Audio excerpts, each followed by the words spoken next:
Unas diapositivas de apoyo al tema de conjuntos y representación de conjuntos. Es el tema básico de las matemáticas, porque de ese tema o de esta temática se desprenden todos los conceptos numéricos y a partir de allí pues aparecen todas las ramas de las matemáticas. Entonces es de gran importancia, aunque su filosofía sea muy básica. Bueno, entonces lo primero es que debemos entender es que un conjunto, la definición de conjunto no existe como tal, sino que es una idea que se tiene. ¿Por qué? Una noción.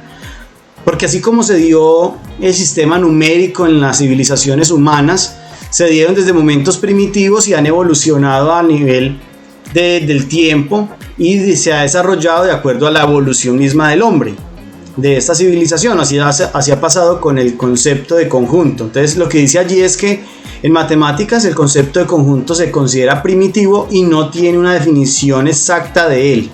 ¿Listo? Entonces se dice que lógicamente es un término no definido, pero sí tiene una noción que la podemos tener todos y la entendemos como una agrupación o una colección de objetos o de elementos o de individuos que tienen una característica común, ¿cierto? Donde cada uno de esos objetos que están dentro del conjunto los llamamos elementos. Yo aquí traigo una definición de la RAE, de la Real Academia Española, para mirar qué es lo que ellos definen como conjunto, ¿cierto? Y ellos dicen que un conjunto es la totalidad de los elementos o cosas poseedores de una propiedad común que los distinguen de otros. Entonces lo que podemos concluir es lo que habíamos escrito en la clase, en el video de la clase, que un conjunto es una agrupación de elementos que tienen una característica en común que lo diferencia de los demás. ¿Listo? Bueno, ¿cómo se representan los conjuntos? Los conjuntos se representan principalmente de tres formas. Ya como vimos en la clase, se representan por medio de diagramas de Venn, por medio de extensión o por medio de comprensión. Vamos a empezar con diagrama de Venn. Primero que todo, ¿por qué viene el nombre de Venn? Yo les había dicho que ustedes buscaran, ¿cierto? Ya aquí les voy a ayudar. El diagrama de Venn viene, o su nombre viene de una persona que fue el que lo desarrolló, llamado John Venn. ¿Listo? Google, aquí traigo una imagen de Google que sacó de cuando hace sus celebraciones para celebrarlo a él y obviamente a sus diagramas de Venn. Entonces miren cómo Google lo celebró ya hace algún tiempo. Entonces, ¿qué son los diagramas de Venn? Dice que estos se deben al filósofo inglés John Venn, quien nació en 1834 y murió en 1883. Si ustedes hacen las cuentas ahí, serían 49 años, ¿cierto? Si fueran 84 serían 50, 49 años, murió muy joven. Dicen, sirve para representar conjuntos de manera gráfica mediante dibujos o diagramas que pueden ser círculos, rectángulos, triángulos o cualquier curva cerrada. Nosotros normalmente utilizamos la de la mitad, los óvalos, ¿cierto? Pero como dice allí, puede ser cualquier figura o cualquier curva, pero con la condición de que esta sea cerrada. Entonces ahí tenemos tres ejemplos de diagramas de Venn. ¿Listo? Bueno, el primero, que es el conjunto A. ¿Cuáles están? 1, 2, 3, 4, 5, 6, 7, 8, 9. Este es el conjunto de los números dígitos. Aquí el conjunto T, A, E, I, O, U, conjunto de las vocales. Y M, como vemos allí, es un conjunto de unas parejas ordenadas. Bueno, entonces yo traigo aquí una biografía de John Venn. Aquí lo tenemos. Esta es una fotografía de John Venn. Aquí abajo es un mosaico que le hicieron a él. Entonces tenemos la figura, la fotografía de él y digamos tres diagramas de Venn como representaciones de conjuntos.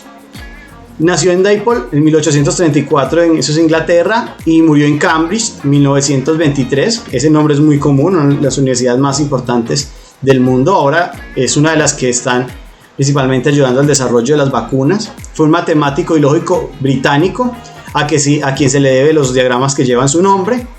Fue un miembro de una familia piadosa. ¿Qué quiere decir esto? Que fue una persona, llamémoslo así, de religiosa. A los 25 años se ordenó sacerdote, por eso en la imagen anterior parece como si tuviera una túnica de sacerdote. En 1862 ejerció la docencia, o sea que también fue profesor ¿de qué? De lógica y de filosofía en la Universidad de Cambridge, donde residió hasta que falleció.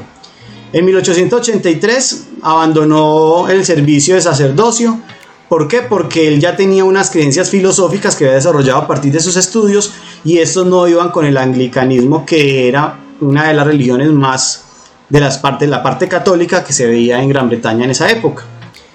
Fue considerado uno de los creadores de la lógica matemática. John Venn descolló por sus investigaciones en lógica inductiva todo lo que tenga que ver con lógica y procesos lógicos de inducción. Es gracias a él. Es conocido obviamente por su representación gráfica de proposiciones, que utilizó diagramas como los que conocemos, diagrama de Venn. Participó en los silogismos lógicos.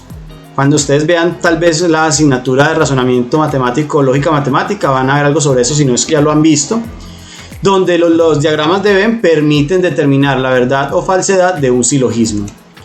Aquí tenemos algunos de los diagramas que él utilizó. Si no los vamos a entrar a estudiar, solamente era para que recordáramos un poquito los diagramas de Venn, los que vieron en el colegio teoría de conjuntos. Entonces aquí van a recordar un poquito lo que vieron allá.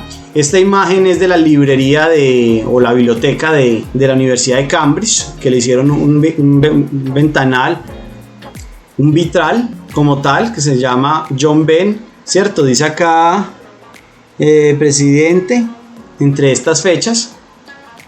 Fue un homenaje que le hicieron a él, ¿cierto? Dice posteriormente, gracias a la sencillez de sus demostraciones, muchos de los otros matemáticos lo utilizaron. Por ejemplo, George Cantor lo utilizó para el desarrollo de la teoría de conjuntos, que es el inicio de las teorías de las probabilidades. Y asimismo, Bolzano perfeccionó esto, y Zermelo. Todos ellos trabajaron en función de los diagramas de Venn que había hecho John. También algunas obras de él: la lógica del azar, que versa sobre la teoría de las probabilidades, lo que les decía. La lógica simbólica, que incluye allí los célebres diagramas de Venn, y los principios de la lógica empírica o inductiva, ¿cierto? Entonces todo basándose en sus diagramas. En sus últimos años dice que él no se dedicó a investigar más, no, o sea, él murió joven, pero él podía haber desarrollado muchas más matemáticas, pero él se dedicó a estudiar historia de dos aspectos o tres aspectos principalmente. La historia del colegio donde él se formó como estudiante, de la Universidad de Cambridge, que lo hizo como estudiante y docente, y la historia de su propia familia, y allí hasta que falleció. Entonces un poco de historia de los diagramas de Venn, cosas que tal vez ustedes no conocían. Bueno, ¿cómo se denota un conjunto? Dice que todo conjunto se escribe entre llaves y se le denota mediante letras mayúsculas, cualquier letra mayúsculas, donde sus elementos se separan por comas. Obviamente en los diagramas de Venn no utilizan esos aspectos, porque es una representación gráfica, pero en otros tipos de representaciones que vamos a ver a continuación y vimos en la clase, se utilizan las llaves y las comas. Por ejemplo, las letras del abecedario, entonces aquí A, coma, B, coma, C.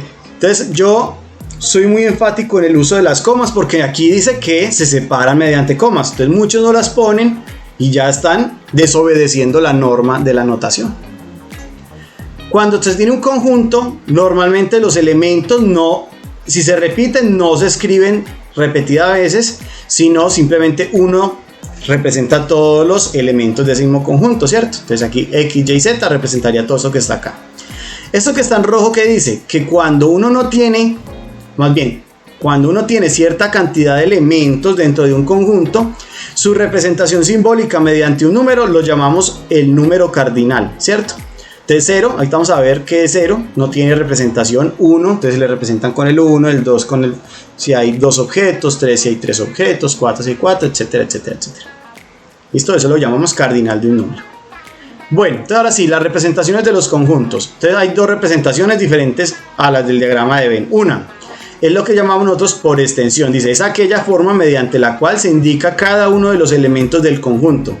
Entonces, cuando tenemos un diagrama de Venn, lo podemos traer por extensión simplemente escribiendo todos los elementos separados por coma, como decía ahorita. Entonces, aquí un ejemplo: el conjunto de los números pares mayores que 5 y menores que 20. Entonces, 6, 8, 10, 12, 14. Entonces, los copiamos todos separados por comas y entre llaves. Otro, el conjunto de números negativos impares mayores que menos 10, menos 9, menos 7, menos 5, menos 3, menos 1. Bueno, ¿cómo es por comprensión? Dice que es aquella forma mediante la cual se da una propiedad que es decir, es la característica más importante y principal del conjunto. Entonces aquí yo doy una B, C, D. ¿Esto qué es? Son las consonantes. Entonces este conjunto es el conjunto de las consonantes. Aquí en esta tabla tengo dos formas de hacerlo por comprensión. Por ejemplo, aquí tengo 1, 3, 5, 7, 9. ¿Qué son ellos?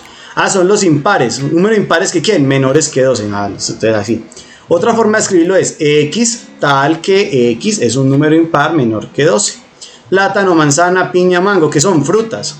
X tales que... Esta X representa el elemento. Entonces, son los elementos tales que esos elementos son frutas. Do, re, mi, fa, sol. Son las notas musicales. O X tal que X es una nota musical. Entonces, son formas de representar un conjunto por comprensión.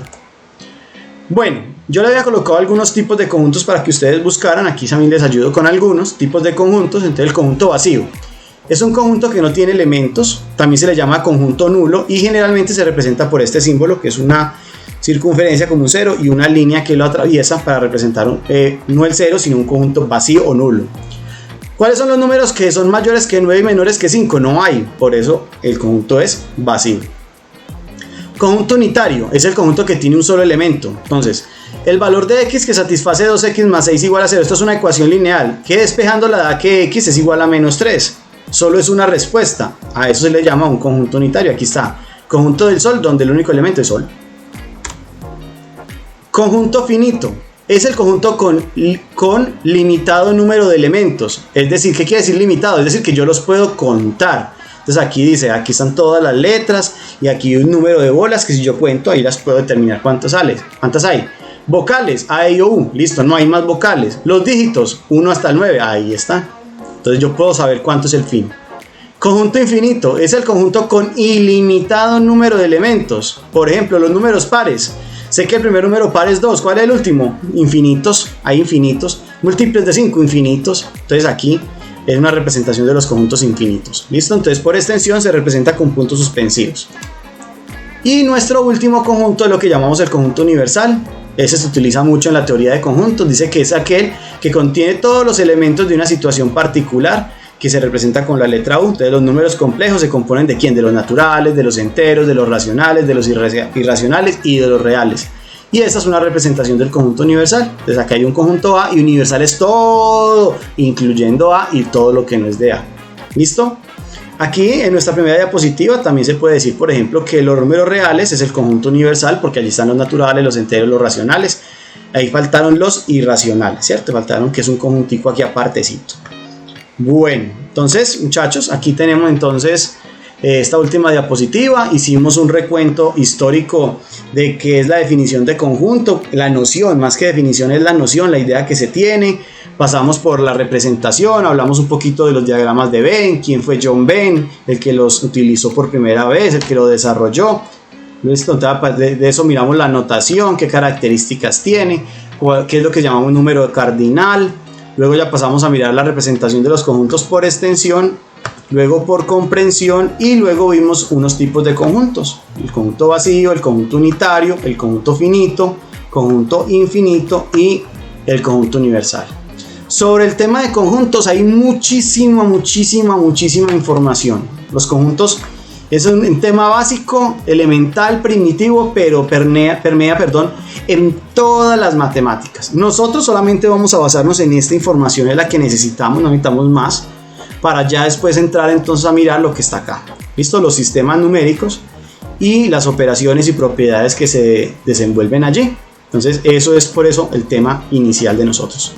Muchachos, no siendo más, este era entonces unas diapositivas de apoyo para extender un poco el tema que vimos en el video de la clase y ya con esto entonces nos vemos en nuestra próxima sesión de videoconferencia. Muchachos, no siendo más, muchas gracias, hasta pronto.